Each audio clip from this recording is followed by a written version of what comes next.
Find out more about your vice candidates. That and more coming up on the GHS Reporter. In a world where students need their news, one news team dares to bring it to you every advisory. With Kevin Thomas, Max Collins, Kate Bender and Sean Engvold, Paige Taylor, Brendan Phillips, Jesse Feynman, Sam Gorenstein, and Mike Mims and Evan Cobb. Live from room 300, you're watching the GHS Reporter. Good morning and welcome to the GHS Reporter. I'm Kate Bender. And I'm Brendan Phillips. Paige Taylor has more information about your GHS vice presidential candidates. With the presidential election just around the corner, America has been preparing to vote for their soon-to-be leader. Being that learning their candidates is a top priority, debates are being held to learn both sides. Many questions have recently arose from Americans about the vice presidential candidates and what their intentions are.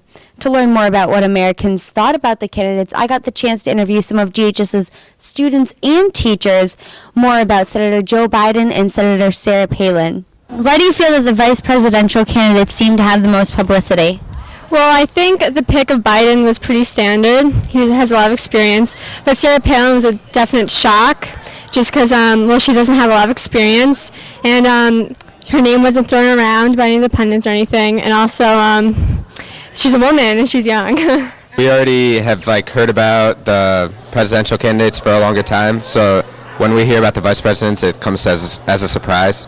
So we want to learn more about them. Palin is a former celebrity. She was in a beauty contest, and Joe Biden, for his outspoken views and sometimes disagreements with his running mate.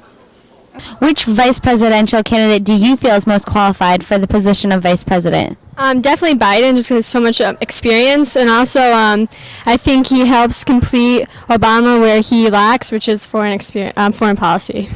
That's a tough one because the interesting thing about Sarah Palin is that she has more executive experience than all the other three guys, which is interesting. To be president, that I don't know, but I think she would be a fine president. I think she certainly brings balance to the ticket with McCain, and I think she'd be a good president. Mr. Biden. And why is that? He seems to he has a lot of more experience in the Congress. Sarah Palin, not so much. Definitely Sarah Palin, because she was a low-key governor. She knows more about the people, and I just agree with her values. Why do you feel that Governor Sarah Palin was chosen over Romney to be McCain's running mate? I think the McCain campaign really a shock factor. I mean, Obama would be the first African-American president, so a lot of people were interested in that, and also to pick up the votes, Hillary Clinton's 18 million supporters. I think it was because she'd get more publicity towards the Republican Party, and so it would get McCain more votes. Personally, how do you feel about it? I think it was a really smart move. It got him a lot of votes because after the Republican Party, they were up by a few points and helped them out a lot. Why do you feel that Senator Joe Biden was chosen over Senator Hillary Clinton for Obama's running mate? Well, Obama and Hillary didn't really get along, so I don't think it wouldn't have really helped his campaign if they weren't getting along while they were running. And Obama and Biden seemed to get along okay. Well, I think there was I think there's still some division there, and certainly Biden has a lot of experience in the Senate with foreign relations and so forth on the committees that he served on, and so I think it was a strong choice for Obama. With Hillary Clinton, I'm not sure. I think there was definitely some divisions there, and it was hard for them to get over that. Were you surprised by the vice presidential candidate choices? Shocked. McCain, a Republican, choosing a woman for vice president, it's unheard of.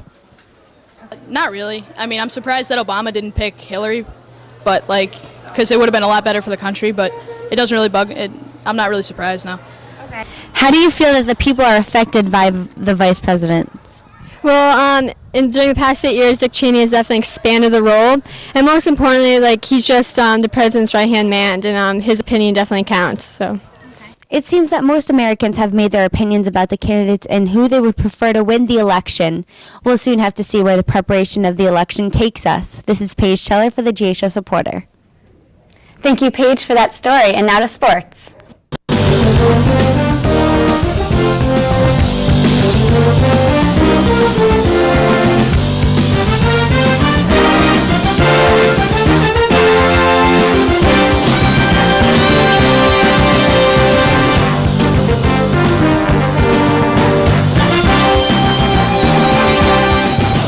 The World Series started last night with the Phillies versus the Rays. The Phillies took Game 1, beating the Rays 3-2.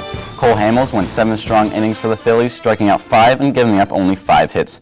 Chase Utley hit a 2-run home run and went 2 for 4 on the night. Game 2 is tonight in Tampa Bay. Brett Myers will start for the Phillies and James Shields will start for the Rays. Around the NFL, Tony Romo announced he does not expect to play until mid-November, leaving Brad Johnson as the starter for the Cowboys. And the Chiefs' Larry Johnson apologized yesterday after he has been benched for his second straight game following altercations at a nightclub. That's all for today's sports. Now over to Katie.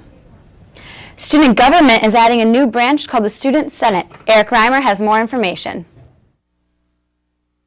I think the biggest problem right now in our school is that we have a lack of communication and unity among the student body. Students need to recognize that we are all citizens of Gilland High School in this community and how much influence students can actually have on school policy, which is why this year we will be reorganizing student government for the benefit of our community. Two of the big things that we will be working on this year is we will be creating a club council and a student senate. The club council will serve as a forum for club representatives from clubs to help coordinate events and help do the mission that clubs all want to do, which is to help students get more involved in extracurricular activities. Instead, the Student Senate this year will be our biggest project. We'll be holding elections for student senators around mid-December, and these senators will be serving as representatives of the student body and serve sort of as they will have the responsibility of voicing the concerns of the student body and helping work with student issues. And we will also be hosting monthly student forums where students themselves can come and talk about student issues and what they want to see changed in our school. The first student forum that we'll be holding will be October 31st in room 2 at 9:35 a.m. and so we'll be serving free bagels there too and stuff like that. Now our next student government meeting is October 23rd at 9:35 in room 2. And as for the student senate, we will have nomination forms in room 2. And those forms will be due by the end of November, and we'll be holding elections in mid-December.